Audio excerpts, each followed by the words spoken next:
Alhamdulillah semuanya, salam satu rasa. Malam hari ini saya bersama sahabat saya Mas Syahril.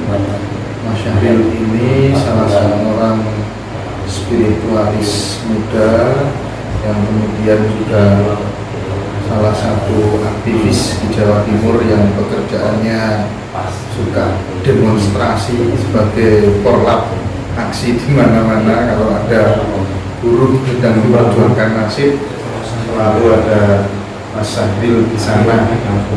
Nah, malam hari ini saya ingin coba mengeksplor, pengen tahu lika-liku perjalanan spiritualnya Mas Syahril seperti apa, sehingga itu menjadi inspirasi bagi teman-teman muda untuk giat berspiritual dengan baik dan benar.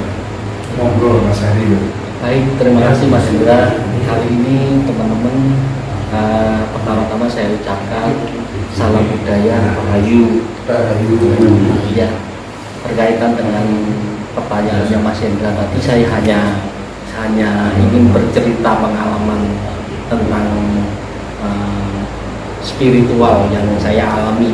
Dan spiritual itu sangat, menurut saya Mas Hendra, sangat luas dan kompleks, dan pribadi masing-masing menemukan nilai spiritual sendiri.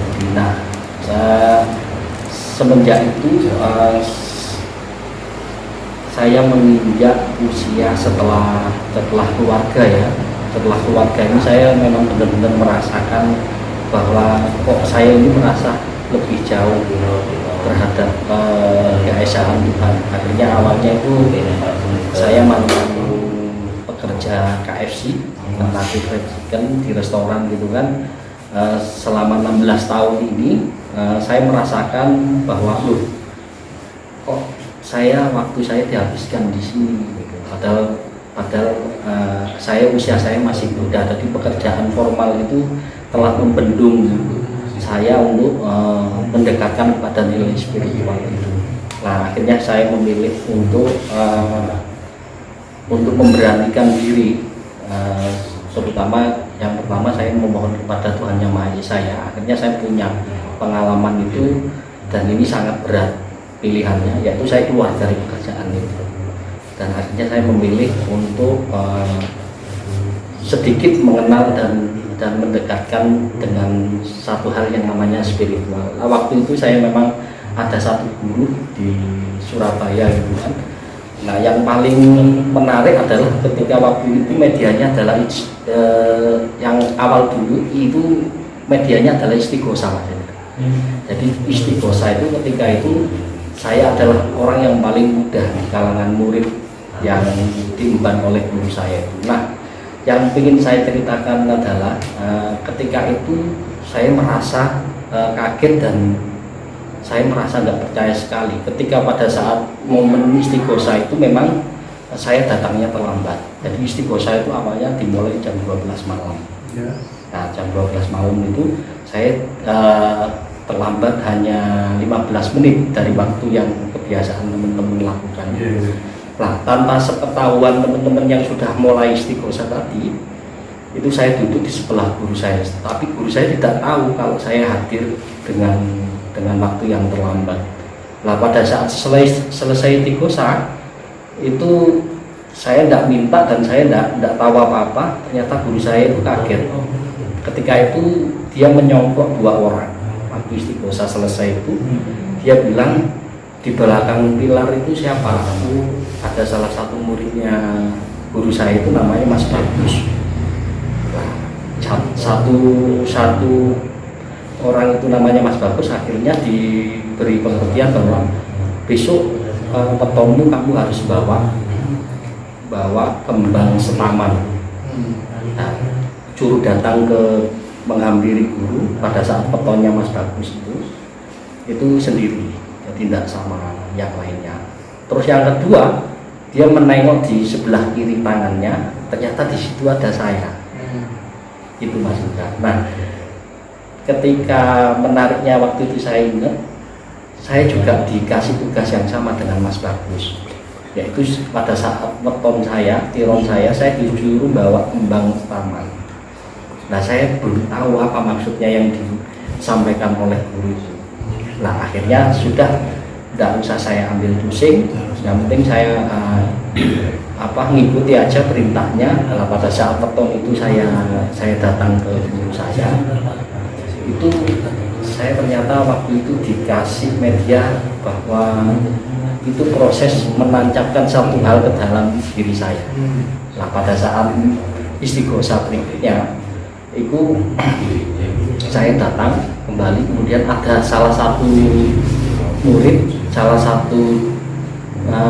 muridnya guru saya itu tanya, kemarin kenapa 2 orang itu kok sangat eksklusif pada saat kegiatan minggu kemarin. Nah, baru ini guru saya mengatakan bahwa 2 orang ini pada saat acara kemarin itu ketiban warid, bahasanya itu warid. Jadi saya juga tidak paham kalau 2 orang itu salah satunya saya itu ketiban warid. Akhirnya saya browsing ke Google, nah ternyata setelah browsing itu warid itu pengertiannya adalah orang yang pada saat titik khusyuk, dan di situ ternyata saya 2 orang itu ibaratnya orang Surabaya ngomong keceblokan sinar. Jadi pada saat acara itu ada 2 sinar, kata guru saya, itu turun dari atas dan menjatuhi 2 orang ini, salah satunya saya. Nah, ternyata itu warid. Nah, warid itu ternyata ya pengertiannya waktu saya browsing di Google seperti itu. Nah, itu pengalaman pertama kali saya menginjak spiritual itu begitu, Mas Hendra. Terus berjalannya waktu, saya kan punya perjalanan spiritual pribadi dan tentu sama dengan teman-teman.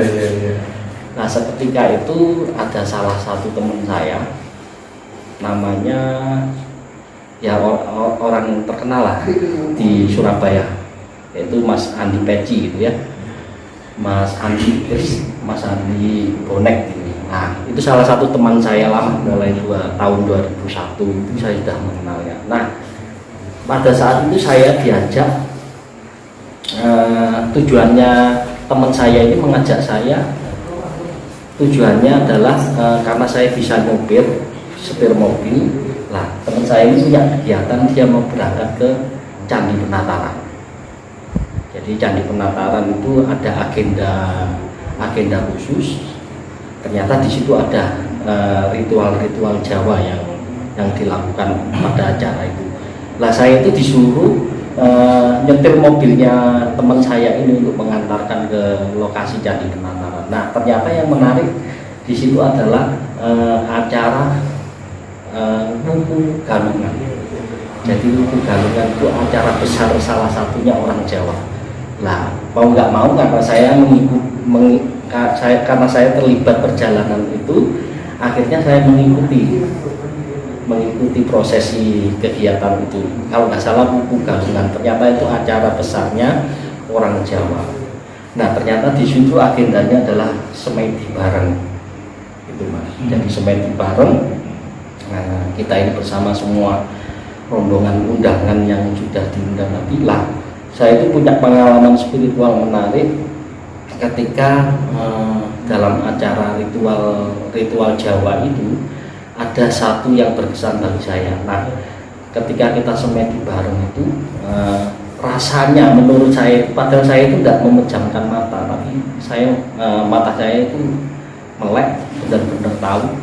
Lah, Candi Penataran pada saat ritual Jawa itu tadi itu rasanya horor, jadi bergetar. Candi Penataran itu rasanya bergetar, dan saya sangat takut sekali waktu itu karena nggak tahu apa-apa, karena tujuan saya hanya nyupir mobilnya teman saya itu yang mengikuti acara resmi ini. Nah, itu ternyata salah satu menurut saya ya keistimewaan nilai spiritual yang saya rasakan langsung pada saat itu. Jadi itu teman-teman yang bisa saya bagi, karena jangan berhenti kalau ngomong spiritual itu, jangan berhenti sampai situ saja, karena banyak yang harus ditemukan sesuai dengan pribadi-pribadi masing-masing, dan belum tentu saya sama jenengan itu sama Itu Mas, jadi yang bisa saya bagikan dan saya pun masih proses belajar. Apabila teman-teman mau ngasih saya arahan, apabila teman-teman yang lebih mengerti tentang spiritual bisa menjadi masukan saya gitu. Baik, terima kasih, itu saja yang bisa saya bagi teman-teman. Jadi yang sebagai kata terakhir, salam budaya Rahayu. Rahayu.